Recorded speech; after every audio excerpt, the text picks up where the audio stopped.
Example 2, if f of x is equal to the sine inverse of x squared minus 1, you want to find a, the domain of f, b, f prime of x, and c, the domain of f prime. So first thing we're going to do is part A. Okay, in part A, it says since the domain of the inverse sine function is -1 to 1, okay, then we need to focus on the value here of x squared minus 1. So if it's in between -1 and 1, then that means that x squared minus 1 is in between -1 and 1. Okay, now if we add 1 to each side, then therefore we get 0, which is less than or equal to x squared, which is less than or equal to 2. So now if we want to solve for x, we're going to take the square root of all sides. If we take the square root of 0, we get 0. If we take the square root of x squared, we get the absolute value of x. And if we take the square root of 2, that becomes the square root of 2. So that means that in this scenario, we have the absolute value of x, which is less than or equal to the square root of 2. Okay, so what do we know about the absolute value that is less than or equal to the square root of 2? So recall that the definition of the absolute value of x, which is less than or equal to a value of a, means that x is going to be in between -a and a. So therefore, this tells us that x is going to be in between -square root of 2 and square root of 2. Because here we can see the absolute value of x is less than or equal to the square root of 2. It's greater than or equal to the value of 0. So therefore, we're looking at these two values. So the domain of f for part A is going to go between -square root of 2 and positive square root of 2. Now let's take a look at part B. Part B, we want to find the derivative of our function.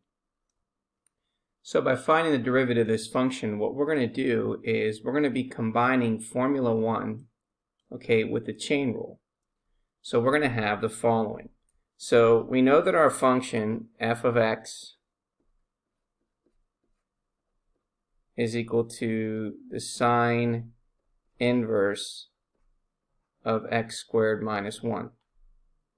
Okay, so what we're going to do is we're going to let u equal x squared minus 1. And so if we want to find the derivative of u, meaning u prime, well, the derivative of x squared minus 1 is 2x. Okay, so what we're going to do now is in step number 2, we're going to replace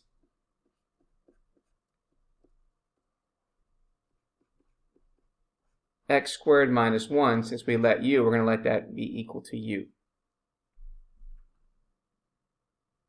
Okay, and now let's talk about that definition from our beginning of our section. And that formula we saw is the derivative with respect to x of the sine inverse of x is equal to 1 over the square root of 1 minus x squared. So for step number 3, if we want to find f prime of x, well, that's going to equal 1 over the square root of 1 minus u squared times u prime. So what can we do? Well, the next step is that we're just going to go ahead and substitute what we found at the beginning here. So now this is going to become 1 over the square root of 1 minus, well, what did we let u equal over here? We let it equal x squared minus 1. So we're going to substitute the u to be x squared minus 1, and then we need to square that, times, well, what is the derivative, or u prime? Well, u prime is equal to 2x, so therefore it's 2x. Okay, so again, just let me highlight this so we can show what we did here. So we know that u here is equal to x squared minus 1, and we know that u prime is equal to 2x.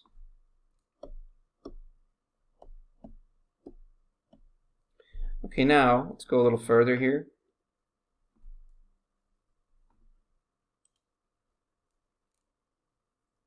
So if we expand this,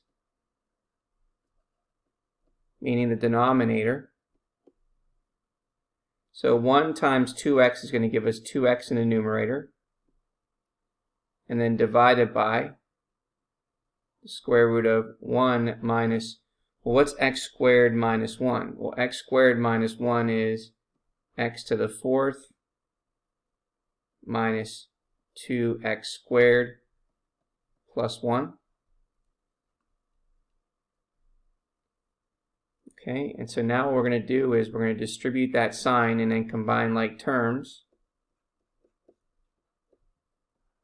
So we have 2x over the square root of 1 minus x to the 4th plus 2x squared minus 1.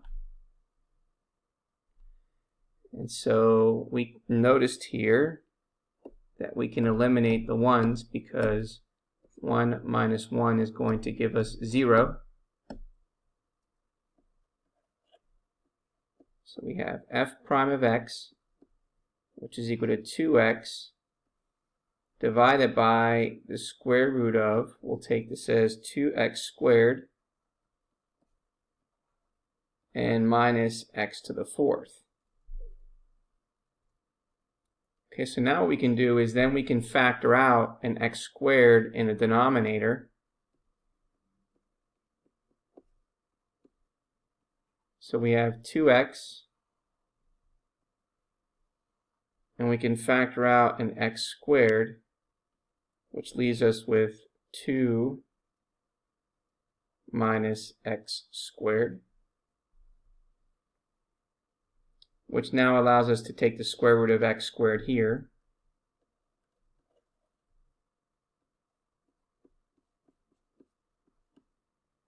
So this becomes 2x over x times the square root of 2 minus x squared. And so then what do we know here? We can see that we can simplify this x and this x.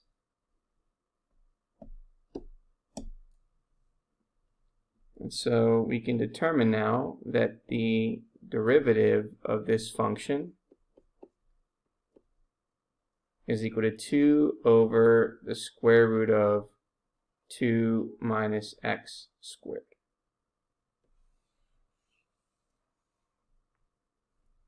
Okay. Now we want to go back to part C. So for part C is asking us to find the domain of the derivative. So let's take a look at the derivative. Okay, we want to find the domain